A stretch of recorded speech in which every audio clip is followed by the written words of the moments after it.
pengukuran kinerja. Nah, sekarang kita langsung ke ininya. Kalau pertemuan 1 dan pertemuan kedua, ini kita bicara konsep best practice-nya, teorinya seperti apa ya. Nah, sekarang ya di pertemuan ketiga kita masuk ke materi terkait dengan sakit, terkait dengan IMONEF.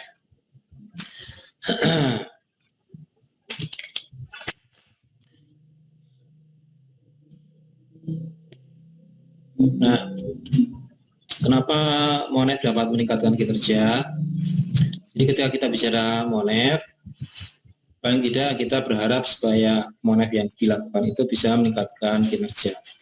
Jadi defaultnya itu ya bisa juga MONEF nggak meningkatkan kinerja karena beberapa hal ya. Nah, ini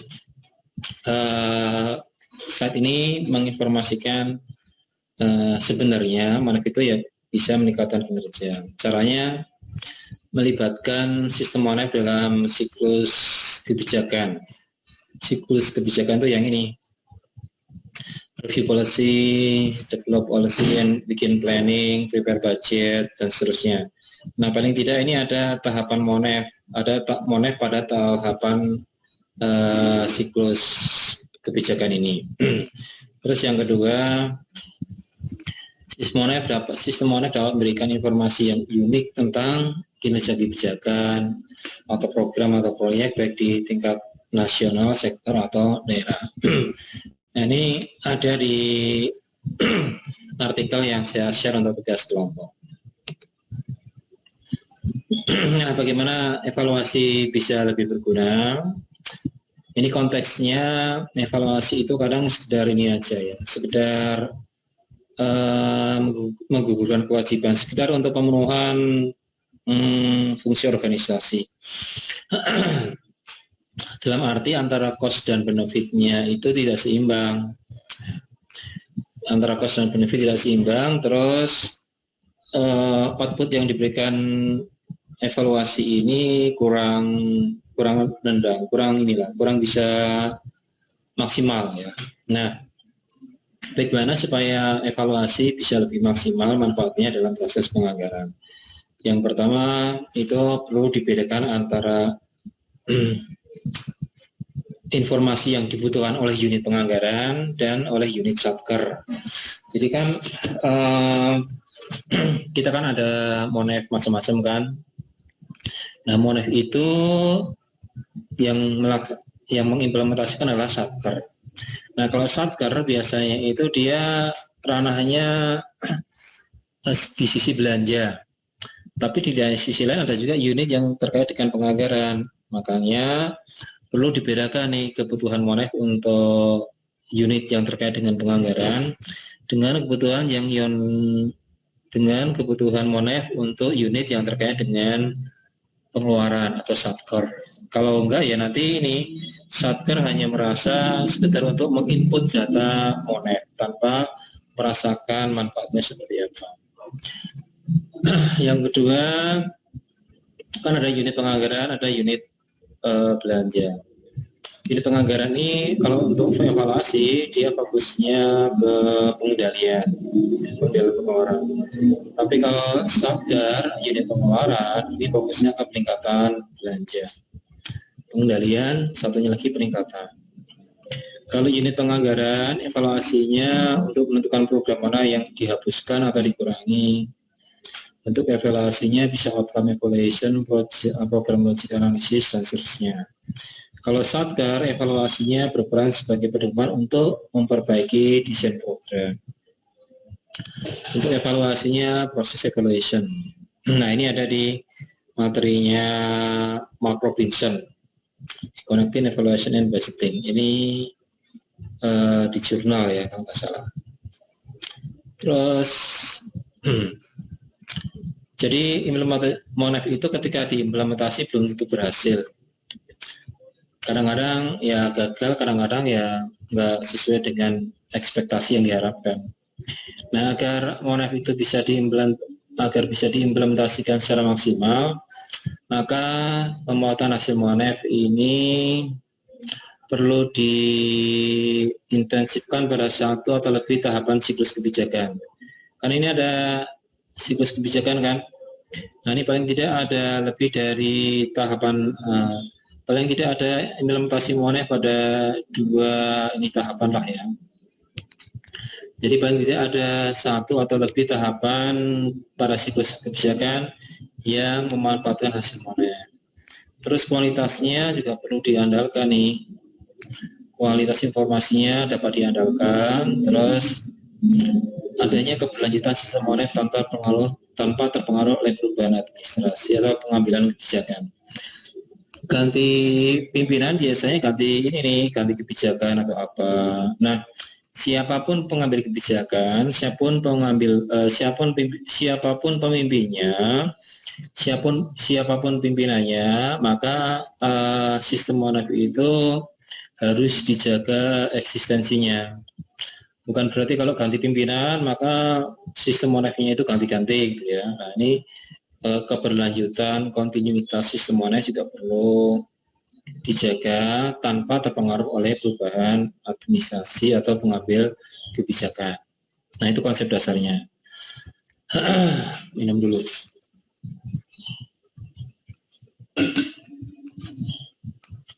Suara saya jelas, clear? Jelas, Pak. Jelas, Pak. Oke.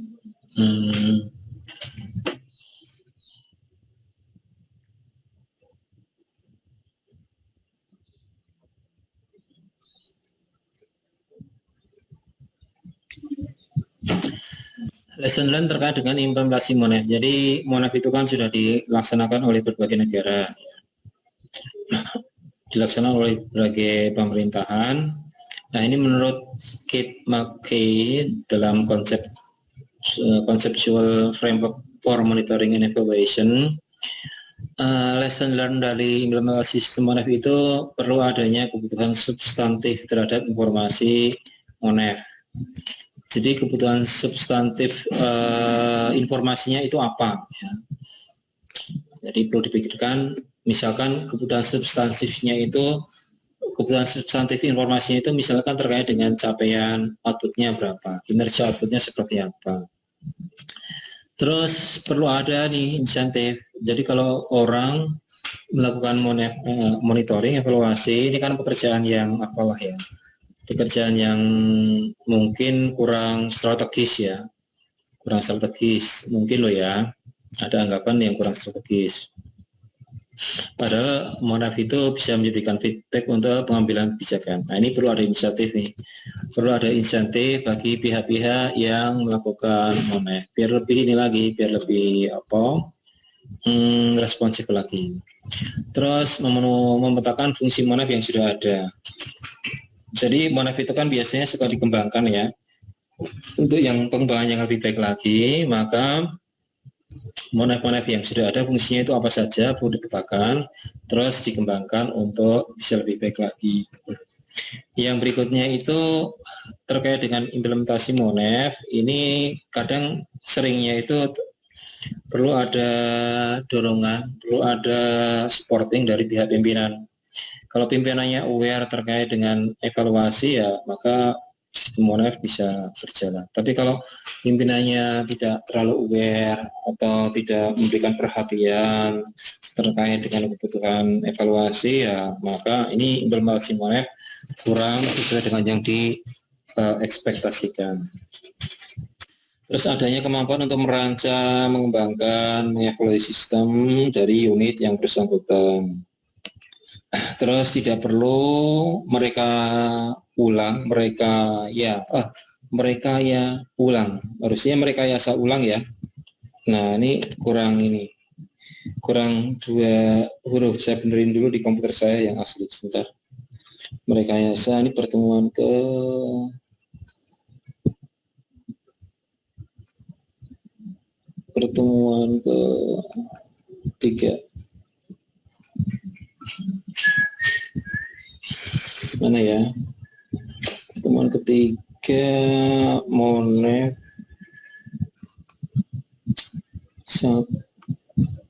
Sebentar, saya perbaiki slide aslinya.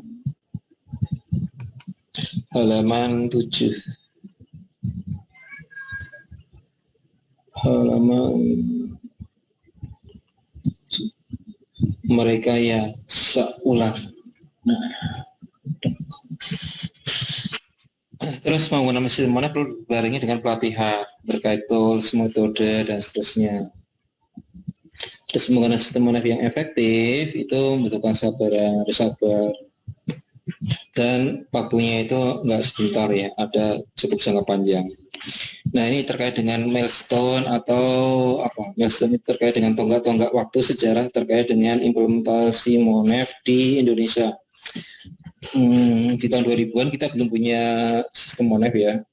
2003 ketika muncul Undang-Undang 17 tahun 2003, ini ada dorongan untuk mengimplementasikan anggaran berbasis kinerja. Di 2004 ada peraturan pemerintah nomor 20 tahun 2004 terkait dengan dorongan agar line ministries, kementerian lembaga menyampaikan laporan quarterly, triwulan dan laporan tahunan terkait dengan kinerja. Dan seterusnya. Terakhir di 2011 ini ada round table ya, ada semacam di 2011 ini kita di DCA melakukan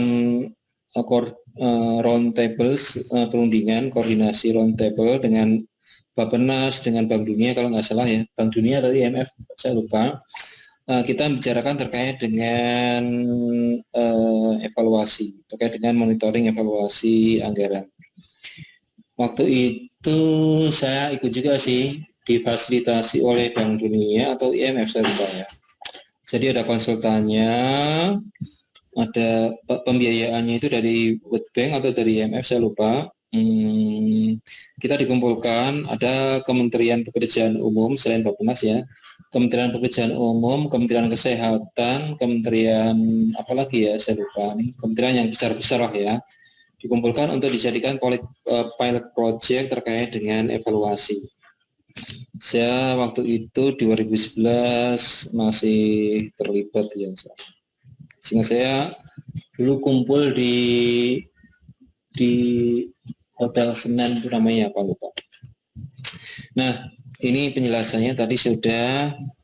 Hal yang perlu diperhatikan ketika awal mula kita mengimplementasikan MONEF, kita kan ada ini ya, ketika kita mempelajari penganggaran berbasis kinerja, kemarin ada model, terus ada output, ada outcome, ada indikator output, indikator outcome. Nah, untuk Indonesia pada 2010 itu indikator kinerja ya. Indikator kinerja ini berarti kayaknya indikator kinerja terkait dengan outputnya. Indikator kita itu jumlahnya sampai 6 ribuan. Kalau dibandingkan dengan negara-negara yang lain, jauh banget ini di kita. Ini artinya kalau semakin banyak indikator yang perlu kita evaluasi, berarti effortnya makin panjang, effortnya makin besar. Jadi ini pesan yang disampaikan pada slide ini, Indonesia dianggap terlalu banyak mengeluarkan indikator kinerja yang perlu dievaluasi, begitu. Oh, dari Bank Dunia nih ya, dari Bank Dunia. Nah ini source-nya dari World Bank's Public Sector Performance Global Expert Team ya. Jadi ini kemarin dulu berarti diinisiasi oleh World Bank, kami dikumpulkan ya, kami itu maksudnya Kementerian Keuangan, Bappenas, Kesehatan, Pekerjaan Umum, kita dikumpulkan, terus coba dilakukan pilot project terkait dengan evaluasi. Tantangan implementasi MONEF ya, jadi ketika kementerian lembaga ataupun di negara yang lain melakukan MONEF, ini ada banyak tantangan. Tantangan utamanya terkait dengan kebutuhan informasi. Apa sih yang dibutuhkan? Yang urgent itu apa ya? Kadang-kadang hal yang tidak dibutuhkan tapi dimunculkan. Jadi malah menambah effort, menambah variabel yang perlu dievaluasi. Terus KL itu seringnya mengembangkan sistem MONEF secara sendiri-sendiri. Jadi Kementerian Keuangan punya Monef, Kementerian Bappenas punya Monef, terus Kementerian Lembaga juga punya sistem Monef. Dulu seperti itu, ya dulu seperti itu. Jadi nggak terintegrasi. Tapi sekarang KL nggak perlu mengembangkan sistem Monef karena sudah disiapkan, sudah di-provide oleh Kementerian Keuangan. Terus data hasil Monef tidak dianalisis dan tidak digunakan untuk pengambilan keputusan. Dan yang sering seperti ini, hasil Monef tidak dijadikan rujukan acuan untuk pengambilan keputusan. Terus adanya beban kerja di Satker.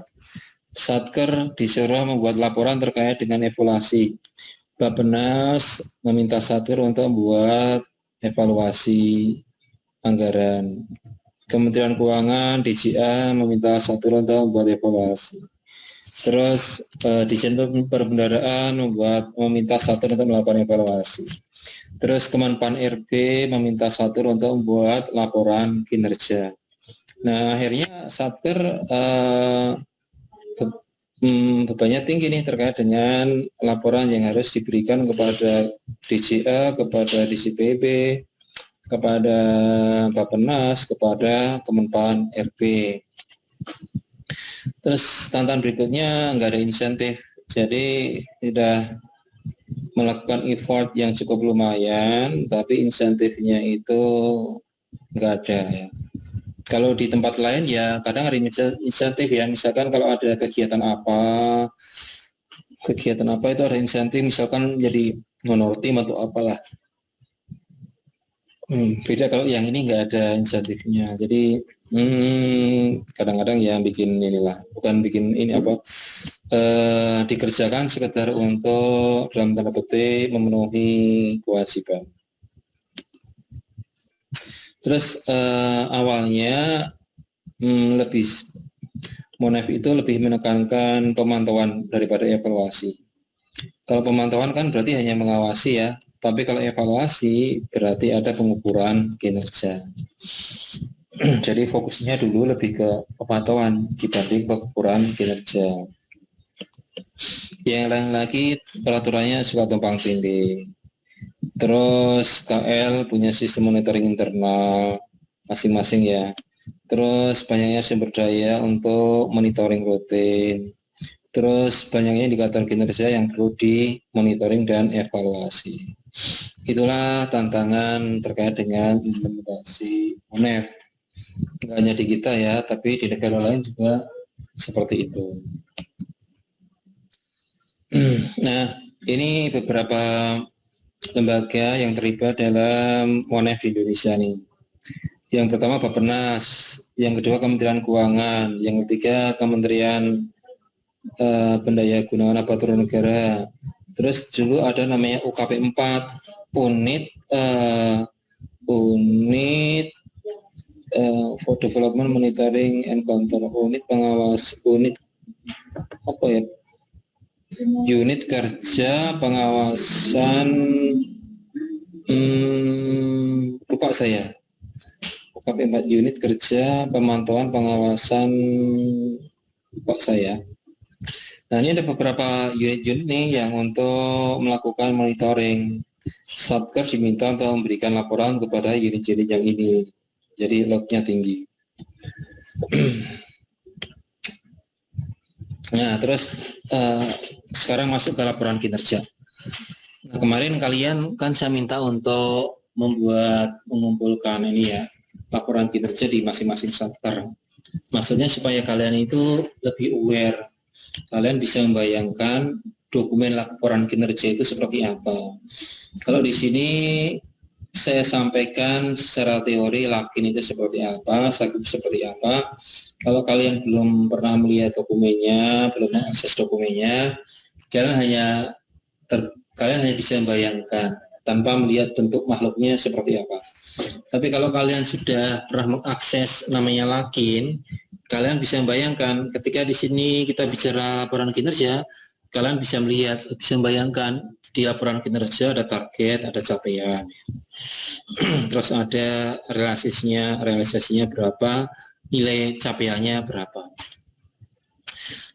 Nah, laporan kinerja ini kan ada di performance based budgeting. Laporan kinerja ini merupakan implementasi dari performance based budgeting. Performance based budgeting ini ada perencanaan kinerja cakupannya, ada pengukuran kinerja, ada MONEF kinerja. Nah, yang perencanaan kinerja ini ada di matkul PBK, yang pengukuran kinerja dan monitoring evaluasi ini ada di matkul MONEF. Dalam lingkup nasional, jadi MONEF PBK ini atau performance based budgeting ini tidak hanya diimplementasikan di Kemenkeu, tapi juga di seluruh kementerian lembaga dan Pemda. Kalau di level nasional ada namanya sistem akuntabilitas kinerja instansi pemerintah. Instansi pemerintah itu bisa kementerian lembaga, bisa Pemda. Penyelenggaraan SAKIP meliputi perencanaan kinerja. Perencanaan kinerja itu wujudnya renstra dan perjanjian kinerja. Jadi renstra itu ya masuk ke perencanaan kinerja. Terus ada pengukuran kinerja. Terus ada evaluasi kinerja. SAKIP diinisiasi oleh Kemenpan RB. SAKIP menghasilkan laporan kinerja. Jadi sistem akuntabilitas kinerja instansi pemerintah nanti outputnya berupa laporan kinerja. Nah, laporan kinerja ini disubmit kepada Kemenpan RB. Kemenpan RB itu Kementerian Pendayagunaan Aparatur Negara dan Reformasi Birokrasi. Nah, kalau di Kemenpan RB dia melakukan kompilasi terus menjadi lampiran pada laporan kinerja pemerintah pusat. Kalau di sektor keuangan, kalau di bidang keuangan, Kementerian Keuangan membuat laporan keuangan pemerintah pusat.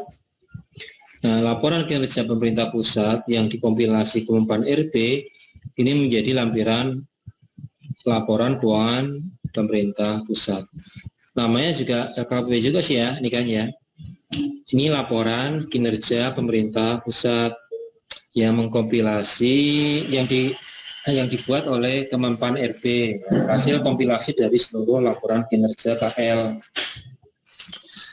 Nah, laporan kinerja pemerintah pusat yang dibuat oleh Kemenpan RB ini menjadi lampiran laporan keuangan pemerintah pusat. Begitu. Khusus untuk Kemenkeu, laporannya format pengelolaan kinerja ini berbasis balance scorecard. Balance scorecard itu mengukur kinerja tidak hanya dari aspek keuangan, tapi dari aspek customer, internal proses, sama learning and growth. Nanti dibahas berikutnya.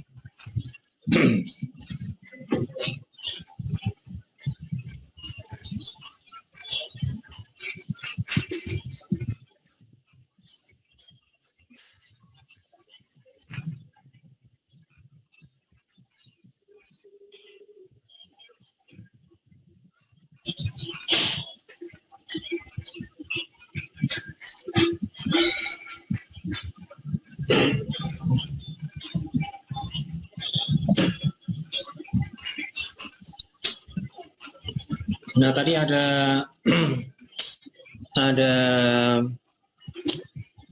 evaluasi kinerja yang dilakukan oleh DCA, oleh DCPB, dan oleh Bappenas ya.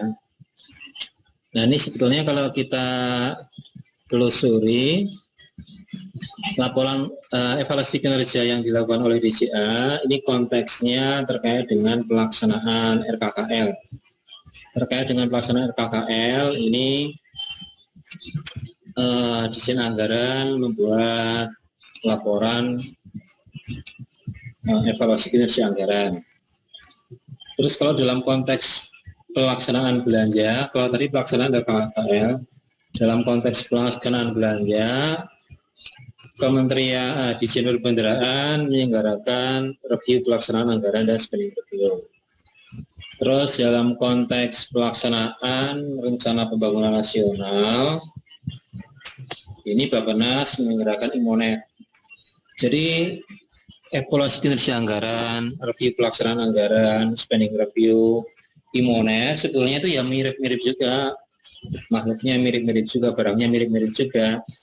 Cuman ini dibuat dalam konteks yang berbeda. Walaupun mirip, mempunyai kemiripan, ini konteksnya kalau evaluasi kinerja anggaran, ini lebih ke pelaksanaan RKKL. Kalau review pelaksanaan anggaran, konteksnya terkait dengan pelaksanaan belanja. Kalau IMONET, pelaksanaan rencana pembangunan nasional. Tapi ya, terdapat banyak singgungan lah ya. Laporan kinerja merupakan bentuk akuntabilitas dari pelaksanaan tugas dan fungsi yang dipercayakan kepada setiap instansi pemerintah atas penggunaan anggaran. Hal terpenting yang diperlukan dalam penyusunan laporan kinerja adalah pengukuran kinerja dan evaluasi serta pengungkapan atau disclosure. Disclosure secara memadai terhadap hasil analisis pengukuran kinerja. Ini bisa dibaca lah ya. Yang ini bisa dibaca. Yang ini juga bisa dibaca ya. Nggak ada hal-hal yang perlu saya sampaikan secara spesifik.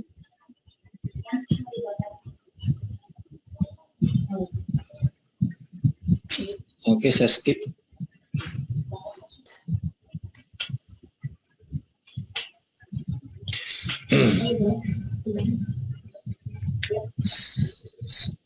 Yang ini Kompan RB melakukan kompilasi. Kompan RB melakukan kompilasi lakin dari KL sebagai bahan penyusunan lakin pemerintah pusat.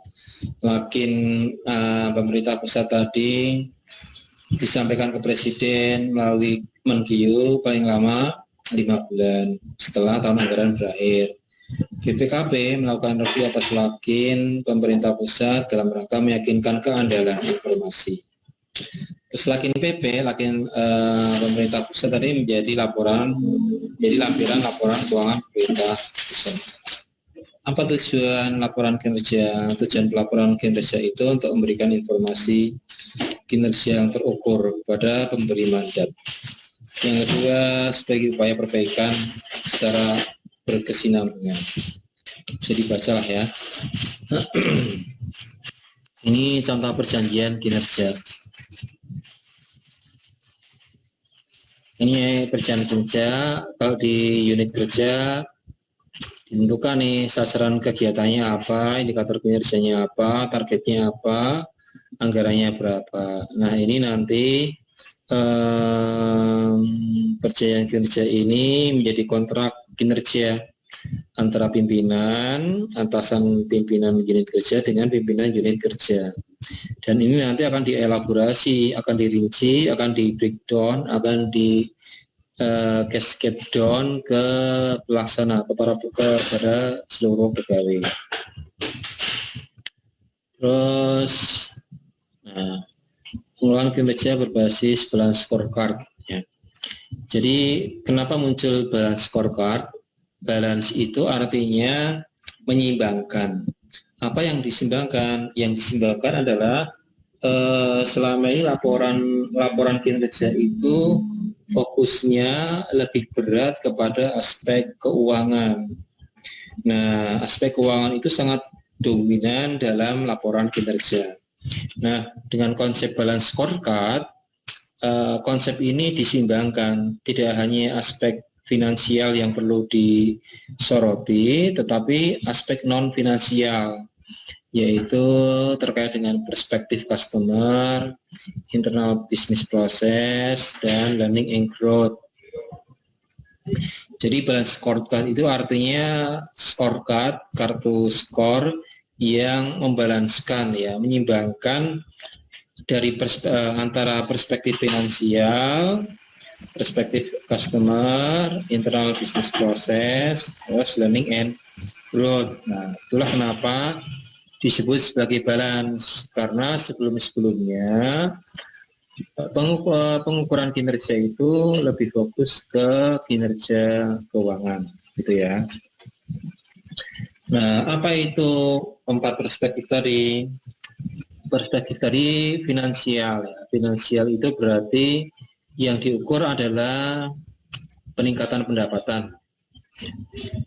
Ukurannya pakai earnings before interest and tax misalnya ya.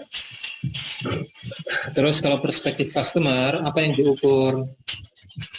Yang diukur adalah kepuasan pelanggan atau market share. Terus kalau internal business process, yang diukur adalah misalnya penurunan error, penurunan kesalahan yang dilakukan oleh customer, atau penurunan kesalahan terkait dengan waktu layanan ya, atau tanggapan langsung terhadap komplain customer, atau brand stability. Ini apa nih? Stabilitas yang campuran ini nggak ngerti maksudnya. Atau high quality of raw material, atau adanya bahan mentah yang bersifat kualitasnya tinggi. Kalau learning and growth, yang diukur misalnya efektivitas peningkatan pendidikan atau peningkatan knowledge dari para pegawai.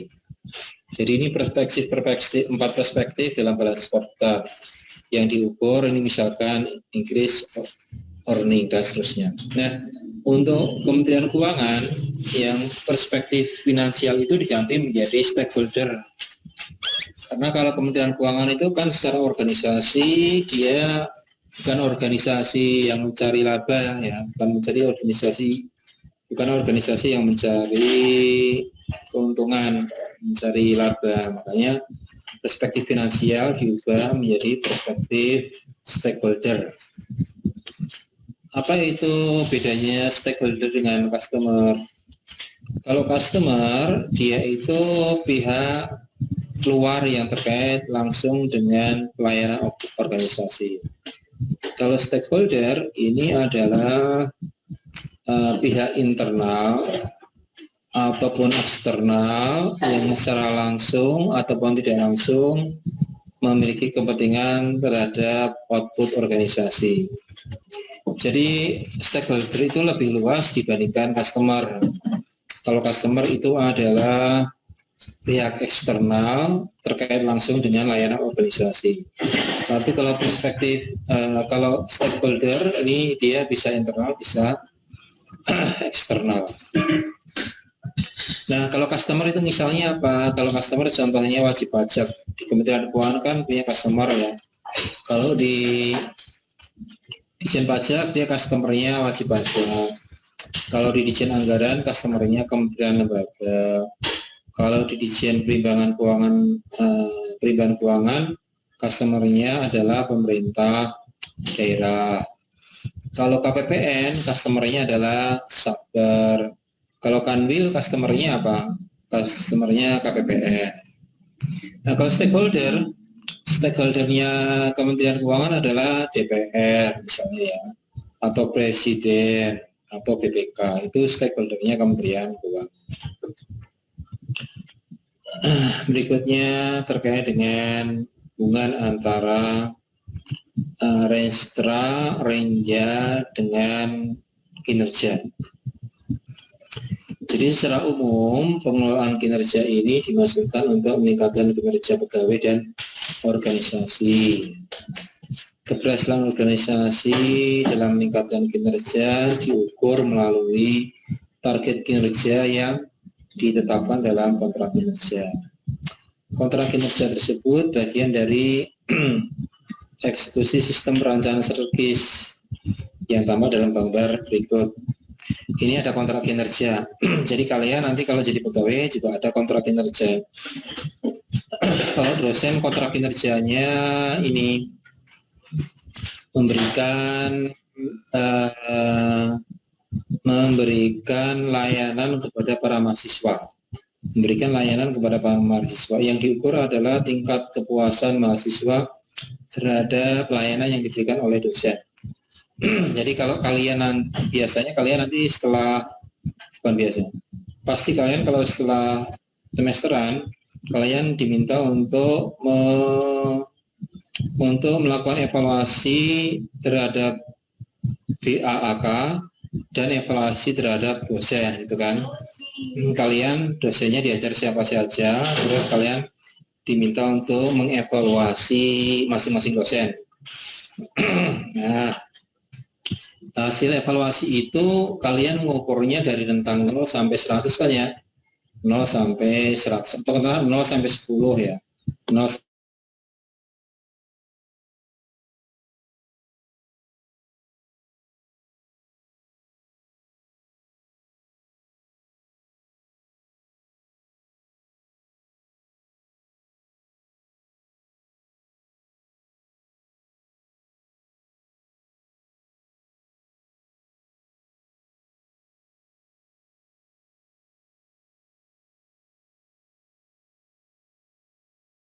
ya. Baterainya langsung ini drop. Baterainya habis tadi nggak saya cek. Langsung mati komputernya ya. Ini lagi saya cas. Suara saya terdengar clear? Terdengar, Pak. Dengar, Pak. Ya. Jadi ini kok setiap pegawai punya kontrak kinerja.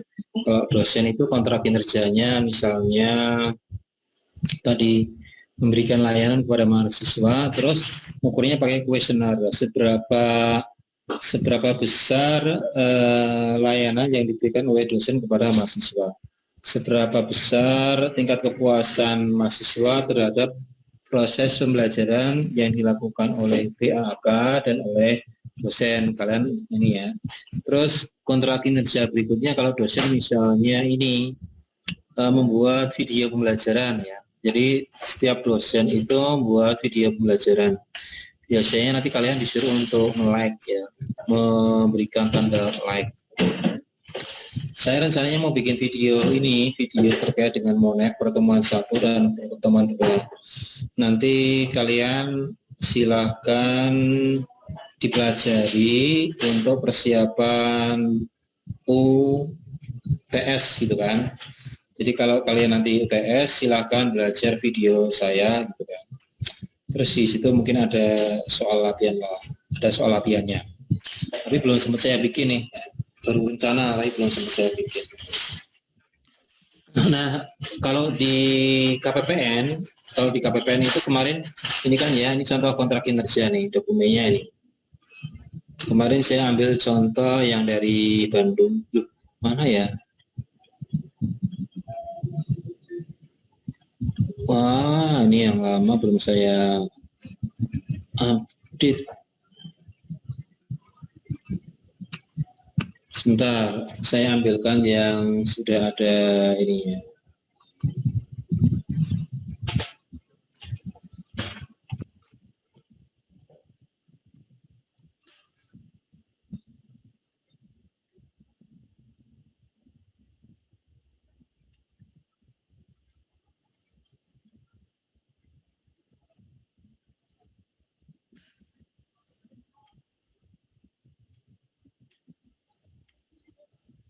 Bentar ya, saya kopikan dulu.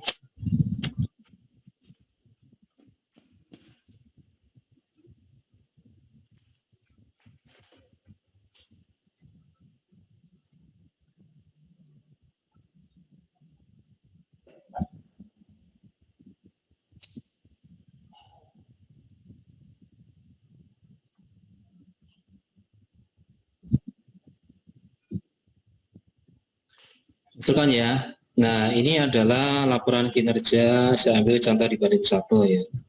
Teman kalian ada yang PKL di Bandung 1, terus tugasnya saya copy di sini. Gambarnya muncul nggak yang lakin Bandung ini? Muncul, Pak. Muncul, Pak. Ya. Nah, ini contoh laporan kinerja Bandung. Kalau kalian itu kemarin di KPPN, maka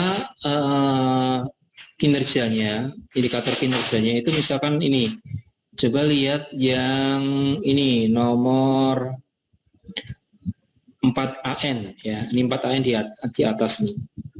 4AN itu ada persentase penyelesaian SP2D secara tepat waktu. Nah, itu adalah IKU untuk seksi pencairan dana ya. Betul enggak? Nah, itu 4AN itu adalah IKU untuk para pegawai di seksi PD pencarian dana. Targetnya itu katakanlah dari SP2D yang dicetak ini 99,4% tepat waktu. Ternyata capaiannya 99,82%. Terus contoh yang lain adalah kalau di KPPN indeks kepuasan nomor 2AN nih. Nomor 2AN coba dilihat. Bacaannya apa di situ? Coba saya kan bisa kebaca nggak sih?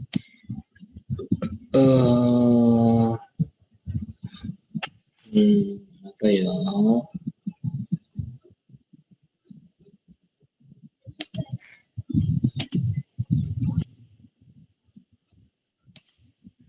Yang nomor 2AN apa ini bacaannya kan terbaca jelas enggak sih? Jelas, Pak. Enggak, bacaannya apa? Indeks kepuasan Satker terhadap layanan KPPN. Nah, indeks kepuasan Satker terhadap layanan KPPN. Jadi kan kalian itu sebagai pegawai KPPN atau termasuk juga nih kalian dulu ketika PKL melayani Satker kan. Nah, layanan yang diberikan KPPN, layanan yang diberikan kalian terhadap Satker itu diukur tingkat kepuasannya. Jadi ketika kalian jadi mahasiswa, kalian memberikan feedback nih, mengisi kuesioner bagaimana layanan yang diberikan oleh BAAK, bagaimana dosen memberikan materi pembelajaran. Nah, gantian nanti kalau kalian jadi pegawai KPPN, kalian kinerjanya diukur oleh Satker.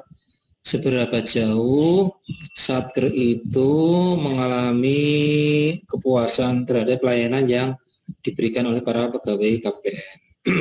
Nah, jadi Satker itu diberikan kuesioner dengan skala 1 sampai 5 ya. Dari skala 1 sampai 5, puas, sangat puas, cukup gitu kan. Nah, ini targetnya Satker itu merasa puas pada tingkat 4,53 ya. Tapi realisasinya Satker ini merasa puas kepada layanan yang diberikan KPPN pada posisi 4,79. Jadi targetnya bisa tercapai. Realisasinya di atas target yang ditentukan. Ini adalah IKU indikator kinerja yang kalian laksanakan, yang dibebankan kepada KPPN, yang dibebankan, yang harus dilaksanakan oleh para pegawai.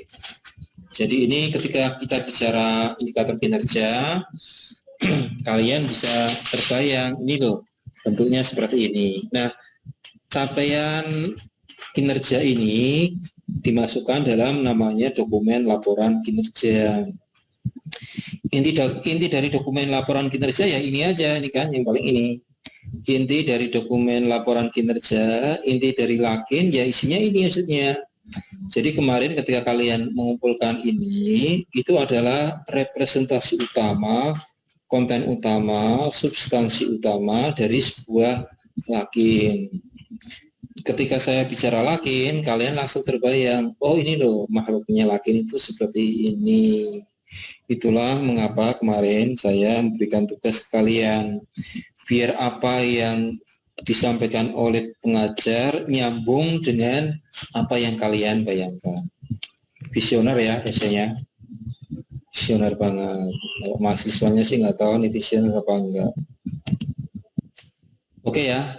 Nah terus jadi kalian kebayang nih seperti apa kontrak kinerja, seperti apa LAKIN kinerja. Nah ini kan ada bicara kontrak kinerja ya.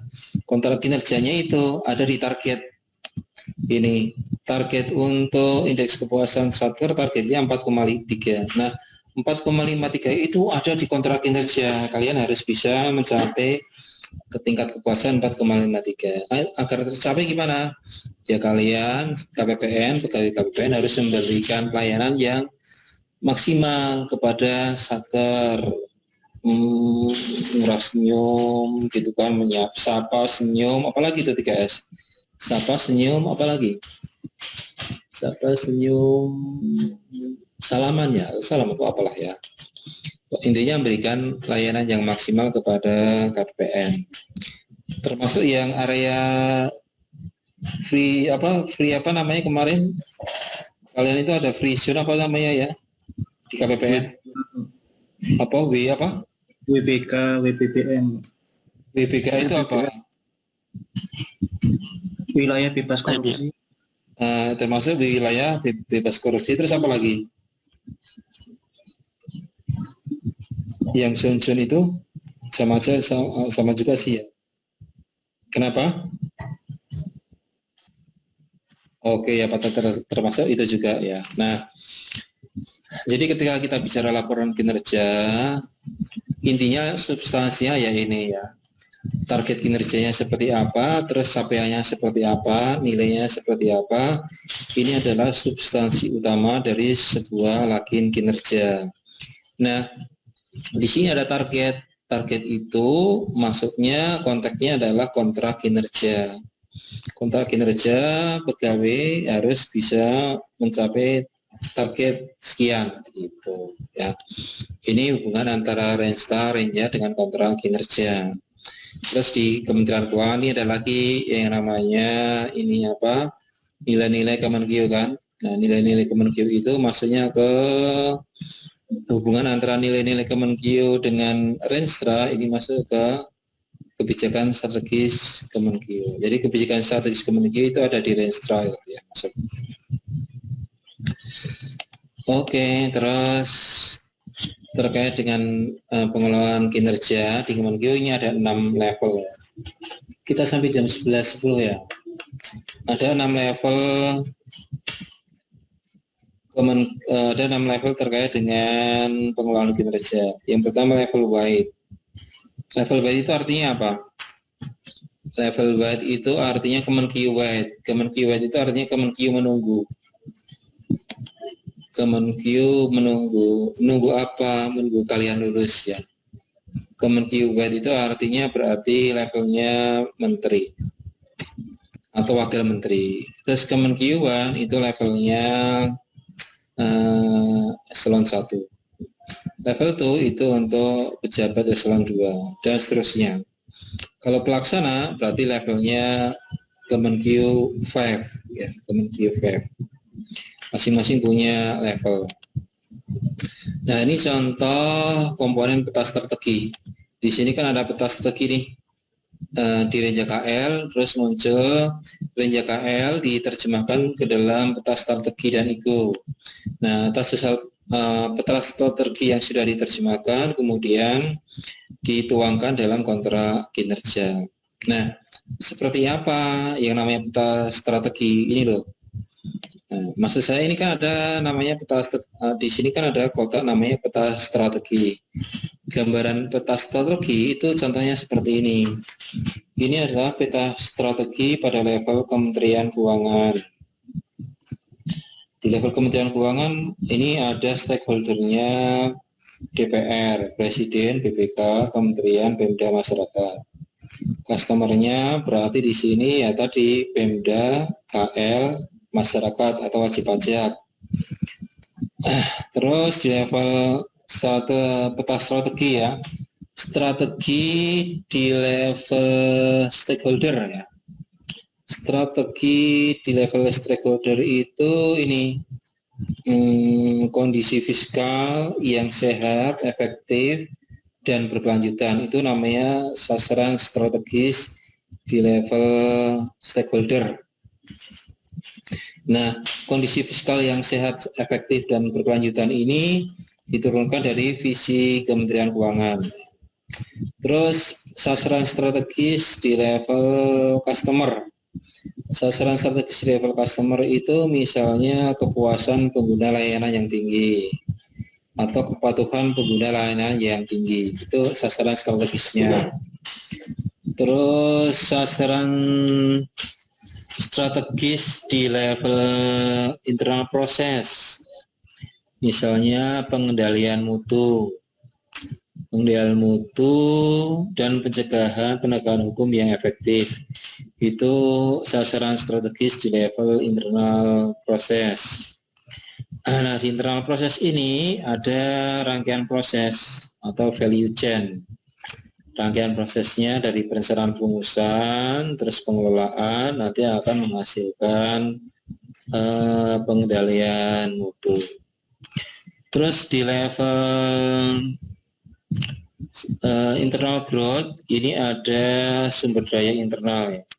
Sumber daya internal itu bisa SDM yang berkompetensi, ada organisasi yang adaptif, perwujudan TIK yang terintegrasi, pelaksanaan anggaran yang optimal. Ini sasaran di level internal and growth ya.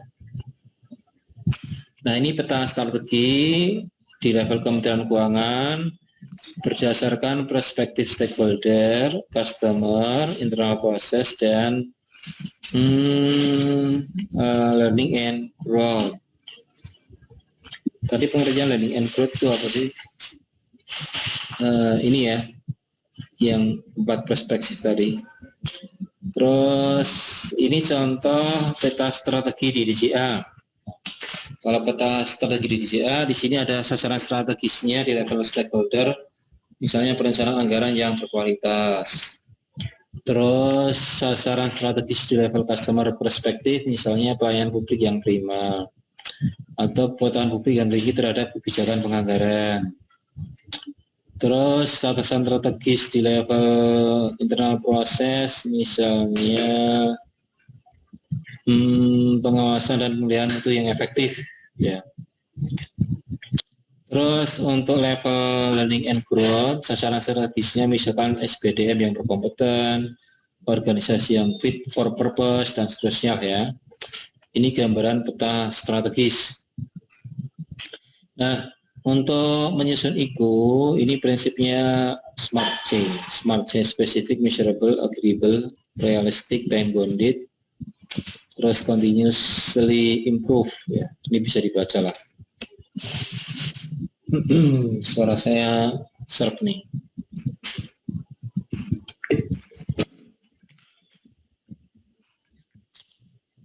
Nah, ini tadi pagi kelas 6.16, sekarang 6.11 ya nih ya. Ini kalau dua kelas ya tantangannya berat juga nanti kalau pas puasa, makanya kalian saya percepat barangkali bisa nanti pas Ramadan, artinya nggak full setiap minggu kita ketemu, bisa apa ya, saya bisa sehari bisa ngajar sekelas saja, kelas yang lainnya off gitu kan. Itu maksud saya kemarin dipercepat.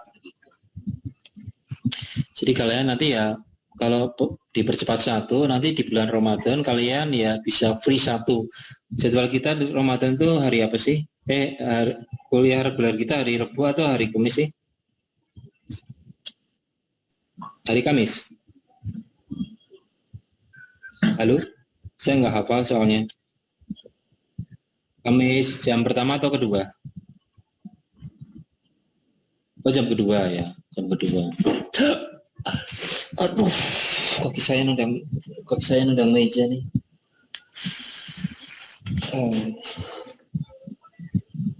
Kaki saya nendang meja. Nah, terus beberapa hal yang perlu diperhatikan terkait dengan atribut di Lakin Kemenkeu. Jadi kalau kalian nanti menjadi pegawai Kemenkeu, kalian diminta untuk menyusun indikator kinerja. Kalian akan diberikan ini target kinerja. Target kinerja itu melekat pada indikator kinerja.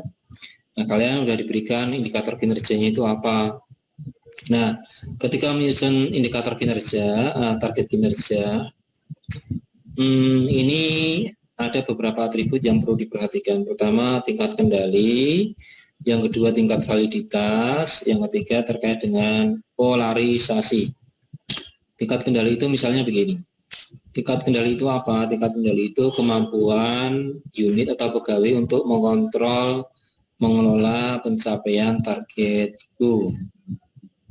Tingkat kendali itu high, moderate, low ya. Pilihannya tingkat kendali itu ada 3 klasifikasi. High itu tinggi, moderate, sama low.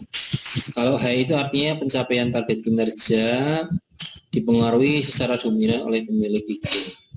Misalnya kalian sebagai mahasiswa diberikan target oleh dosen untuk melakukan resume peraturan perundangan ya. Kalian diminta oleh dosen untuk melakukan translate misalnya lah ya. Nah, target waktunya itu katakanlah 2 hari. Target waktunya 2 hari. Atau target waktunya pakai jam aja lah ya. 5 hari lah ya, 5 hari. Target waktunya kalian itu 5 hari. Nah, kalian bisa memenuhi tugas dosen untuk translate atau untuk mensummary selama 5 hari itu secara dominan dipengaruhi oleh diri kalian sendiri ya. Berhasil tidaknya kalian memenuhi target 5 hari itu ya secara dominan dipengaruhi oleh apa kalian malas atau enggak. Kalau kalian malas ya target 5 hari nggak kecapai. Tapi kalau kalian malas ya 4 hari bisa kecapai. Kalau kalian rajin ya bisa 4 hari kecapai. Artinya capaian apakah 5 hari itu bisa dipenuhi atau tidak itu sepenuhnya dikendalikan oleh diri kalian sendiri ya, maka tingkat kendalinya high. Nah, kalau moderat itu tingkat kendalinya secara berimbang dipengaruhi oleh oleh kalian dan oleh pihak yang lain. Misalnya kalian itu diminta untuk menyusun laporan, diminta untuk menyusun KTTA ya. Penyusunan KTTA itu kan diperlukan data lah ya, data. Untuk menyusun KTTA di bulan Juli, dikumpulkan bulan Mei lah ya, Mei atau Juni lah katakanlah. Untuk menyusun KTTA dengan target waktu bulan Juni, itu kan kalian perlu data.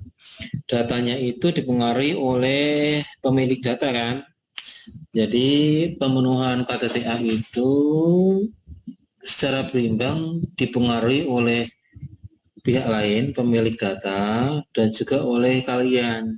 Setelah data diperoleh, kalian mengolah data yang diperoleh. Jadi moderat, artinya penyelesaian KTTA itu secara moderat dikendalikan secara moderat ya oleh kalian dan juga pemilik data. Jadi kalian bisa mengendalikan secara moderat bukan secara high. Kenapa secara moderat? Karena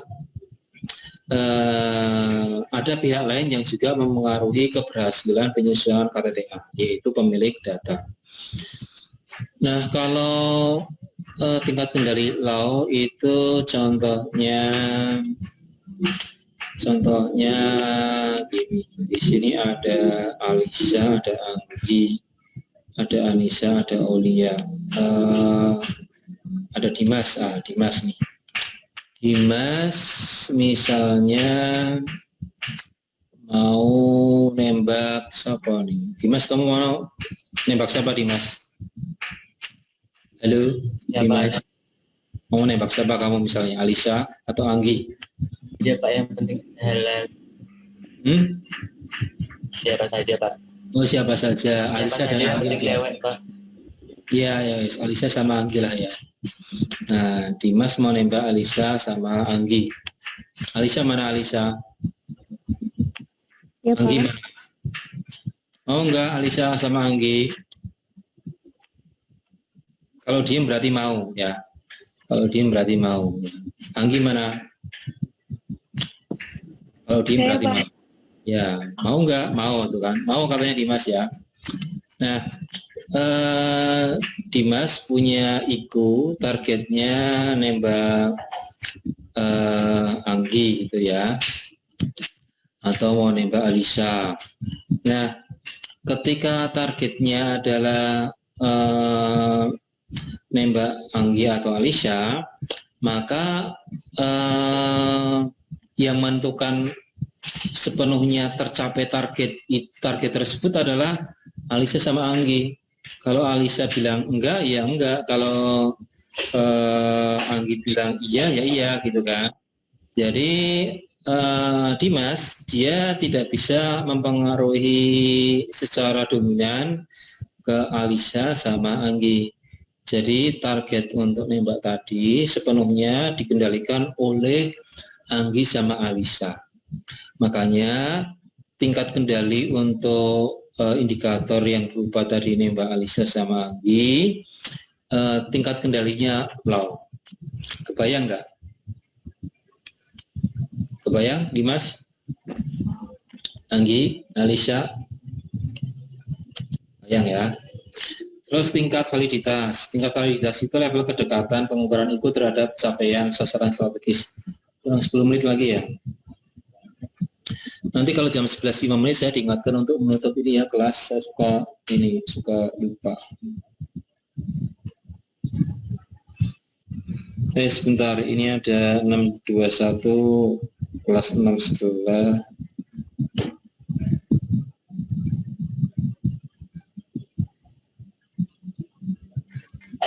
Sebentar.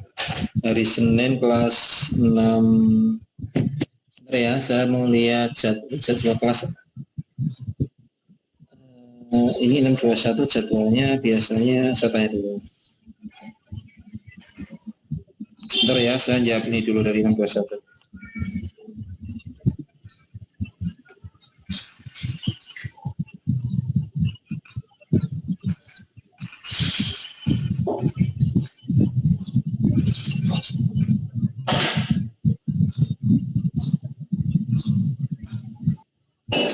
Tingkat validitas itu mengukur level kedekatan IQ terhadap capaian sasaran strategis. Kalau ada exact, proxy, sama activity. Misalnya ada IQ begini, IQ-nya adalah terwujudnya SDM yang berkualitas. Tujuan SDM ya, IQ-nya adalah terwujudnya SDM yang berkualitas. Terus itu sasaran strategisnya ya. Sasaran strategisnya adalah terwujudnya SDM yang berkualitas. Terus ada target IQ-nya adalah IQ kalian itu nanti kalau jadi pegawai diminta untuk diklat setiap tahun itu target diklatnya 25 jam lat. Nah, jadi targetnya ada IQ kalian adalah diklat ikut setelah diklat 20 targetnya 25 jam lat. Nah, kalau kalian ikut diklat terus hubungan antara ikut diklat dengan sasaran strategis yang berubah terwujudnya SDM yang berkualitas itu exact, proxy atau activity. Kalau exact berarti diklat itu secara langsung mencapai terwujudnya SDM yang berkualitas. Kalau diklat berarti itu dia levelnya tingkat validitasnya exact. Kenapa? Karena kalau kalian diklat pasti otomatis kapasitas kalian, kapabilitasnya akan meningkat. Jadi keikutsertaan diklat, keikutsertaan diklat itu tingkat validitasnya exact. Kenapa exact? Karena secara langsung mendukung pencapaian sasaran strategis berupa terwujudnya SDM yang berkualitas. Kalau proxy misalnya ini hanya merepresentasikan sebagian persiapan umumnya hanya berupa proses, nanti di belakangnya lah ya. Terus ada lagi terkait dengan polarisasi. Polarisasi itu menunjukkan ekspektasi arah nilai realisasi dari itu yang dibandingkan terhadap nilai target. Misalnya begini, polarisasi itu isinya maximise, minimize, stabilize. Maximise itu artinya semakin tinggi nilai realisasi berarti targetnya makin capaiannya makin bagus. Minimize berarti semakin rendah capaian IQ-nya, berarti semakin baik capaian kinerjanya. Misalnya ini Dulu ada ya, kalau di PBK, kita matkul PBK ada output produksi tanaman perkebunan. Terus indikator utamanya peningkatan produksi tebu. Peningkatan produksi tebu semakin tinggi produksinya berarti semakin baik. Berarti polarisasinya positif ya. Polarisasinya berarti maksimes. Maksimes itu semakin tinggi semakin bagus. Terus peningkatan produksi kelapa sawit, semakin tinggi produksinya berarti makin bagus. Berarti polarisasinya maksimes. Terus kalau penurunan impor kalau semakin sedikit yang diimpor berarti makin bagus. Berarti polarisasinya minimes. Penurunan impor kapas, kalau semakin sedikit impornya artinya semakin bagus, berarti polarisasinya minimes. Kalau stabilis, ini capaian kinerja dianggap semakin baik apabila nilai aktual rasio mendekati target. Ini contohnya Edelkas ya, ini agak bingung juga nih untuk memahami Edelkas. Semakin capaian kinerja tidak semakin baik apabila nilai aktual realisasiku mendekati target dalam rentang waktu tertentu. Jadi Edelkasnya itu katakanlah antara rentang, kita punya Edelgas katakanlah antara 1 sampai 10% ya. Jadi kalau rentang IQ-nya mendekati 0 sampai 5% katakanlah, nah itu berarti masuk ke stabilis, kurang lebihnya seperti itu.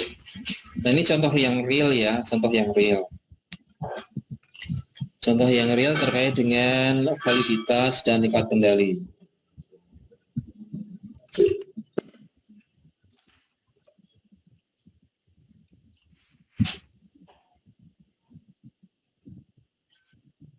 Misalnya ada sasaran strategis kepuasan pengguna layanan yang tinggi. Kepuasan pengguna layanan tinggi itu sasaran strategisnya.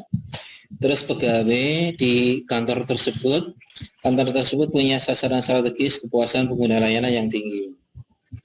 Terus pegawai pada kantor tersebut diminta mempunyai IQ berupa indeks kepuasan pengguna layanan. Nah, indeks kepuasan pengguna layanan, kalau dilihat dari validitasnya, dia masuk ke exact.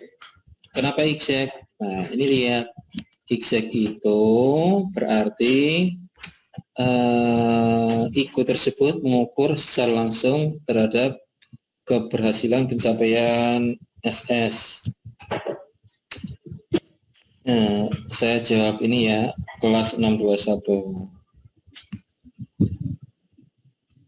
Oh, jadwal tetapnya hari Rabu pukul 7.30.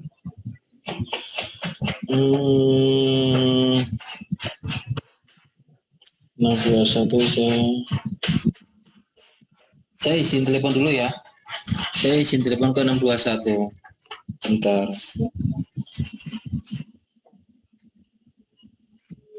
Nah, jadwal tetapnya apa sih kalian 11 itu? Kemis ya, Kemis pagi atau Kemis siang? Kemis siang. Kemis siang ya. Kemis siang ini 6-11. Kalau Kemis pagi itu perencanaan anggaran. Saya utamakan yang kelas 4 dulu deh, yang pagi saya tawarkan besok Senin siang bisa apa enggak. Kalau kelas 4 pagi nggak bisa, baru saya tawarkan ke kalian, ke 6 kalian. Kalian Senin siang ada kuliah nggak sih? Halo? Halo?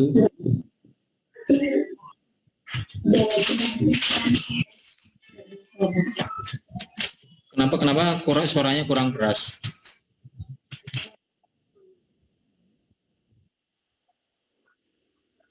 Oh ya wes, berarti kalian jangan, saya tawarkan ke 4 kalau gitu ya nanti.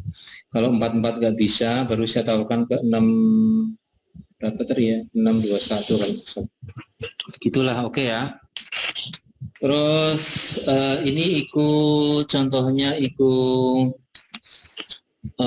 Tadi apa ya? Salah pencet.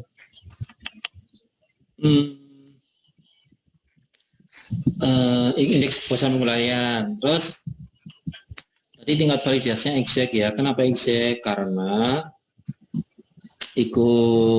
indeks kepuasan pengguna layanan ini menggambarkan tingkat kepuasan apabila survei dilakukan dengan metode yang tepat merepresentasikan kepuasan pengguna. Artinya langsung menggambarkan tingkat kepuasan, langsung bisa terkait dengan sasaran strategis yang berupa kepuasan pengguna layanan. Jadi terkait langsung dalam pencapaian kepuasan pengguna layanan.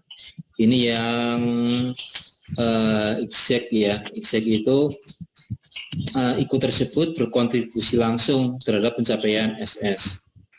Itu untuk tingkat validitas. Terus mana tadi ya? Terus kalau tingkat kendalinya moderat. Kenapa moderat? Jadi kalau moderat itu kan untuk memberikan tingkat kepuasan itu kan dipengaruhi oleh dua pihak. Yang pertama, sejauh mana Satker memberikan pelayanan kepada mitra kerja. Yang kedua, sejauh mana persepsi Satker terhadap pelayanan yang diberikan oleh KPPN, gitu kan? Jadi tingkat kendalinya moderat karena tergantung oleh KPPN dan juga tergantung oleh Satker. Tergantung oleh KPPN yaitu sejauh mana KPPN bisa memberikan layanan yang maksimal. Terus tergantung juga persepsi customer kepada layanan yang diberikan oleh KPPN. Jadi tingkat kendalinya moderat. Terus jumlah komplain itu kalau dikaitkan dengan SS sasaran strategis kepuasan pengguna layanan, maka validitasnya proxy. Kenapa proxy? Karena dianggap tidak semua pengguna layanan mau menyatakan komplainnya kepada kantor pelayanan. Dan tidak semua aspek pelayanan dapat diwakili kualitasnya dari komplain. Jadi kalau validitas itu kan isinya exact, proxy, activity ya. Nah, contoh yang proxy itu ini. Contoh yang proxy adalah jumlah komplain dari pengguna layanan. Kenapa masuk ke validitas proxy? Karena tidak semua pengguna layanan mau menyatakan komplainnya kepada Satker. Dan tidak semua layanan itu kualitasnya diukur melalui komplain. Begitu. Kualitas itu kan nggak hanya dari komplain. Kualitas itu ya kalau dari survei bisa lah ya, tapi kalau dari komplain nggak bisa. Terus tingkat kendali ini moderat. Kenapa moderat? Karena interaksi antara Satker dengan KPPN. Di satu sisi Satker KPPN mempengaruhi meminimalisasi munculnya komplain dari pelanggan dengan pelayanan yang baik. Jadi KPPN berikan pelayanan yang baik, nanti akan meminimalisasi munculnya komplain. Tapi di sisi yang lain, pengguna layanan, Satker mitra kerja juga memiliki pengaruh untuk menyampaikan komplain. Jadi KPPN memberikan pelayanan kepada Satker supaya komplainnya minimal. Tapi Satker sebagai mitra kerja dia juga punya hak untuk menyampaikan komplain. Maka jumlah komplain pengguna layanan ini termasuk tingkat kendalinya moderat, begitu ya. Terus kalau rata-rata ada rata-rata waktu penyelesaian layanan. Kalau rata-rata waktu penyelesaian layanan ini masuknya validitasnya activity karena bersifat kegiatan atau input. Terus apabila layanan diselesaikan belum tentu juga pengguna layanan puas, maka maksudnya activity. Tapi kendalinya high. Kenapa kendalinya high? Tinggi karena layanan selesai atau tidak selesai sangat dominan dipengaruhi oleh petugas dari Satker dimaksud. Itu ya kurang lebihnya. Terus yang terakhir ini Monep. Ini Monep Bapenas ini Bapenas ini punya Monef ya. Monefnya itu ini untuk pengendalian pelaksanaan rencana pembangunan. Seperti apa makhluknya ini loh, makhluknya seperti ini. Nggak tahu kalian kemarin bisa akses Monef Bapenas apa enggak ya? Ini semuanya saya bintangi ya. Hampir semuanya saya bintangi. Jadi kalau saya bintangi berarti kemungkinan besar tidak muncul di ujian. Hanya perlu kalian baca dan ketahui aja lah ya. Sampai halaman 80. Ini kalian baca sendiri aja ya. Karena kan kalian belum tentu mengakses aplikasi Imonef ya. Yang tidak bisa akses aplikasi Imonef silakan baca yang ini. Dari halaman 40 sekian sampai halaman 30 berapa nih? 35 sampai halaman 79. Ada pertanyaan? Tidak ada? Kalau tidak ada, saya close. Oke, saya close. 1, 2, 3. Selamat siang, selamat beraktivitas. Sampai ketemu kapan ya? Bulan puasa ya? Hari apa sih kita? Kemis slot kedua ya?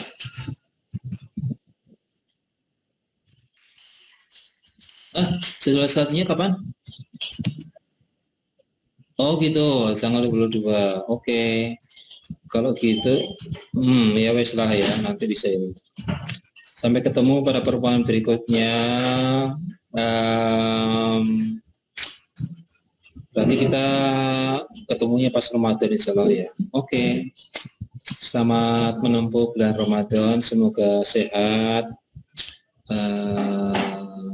dan bisa melaksanakan Ramadan dengan maksimal. Sampai ketemu di pertemuan berikutnya. Assalamualaikum warahmatullahi wabarakatuh. Waalaikumsalam. warahmatullahi Terima kasih Pak, selamat siang. Terima kasih Pak. Terima kasih Pak. Saya tutup ya.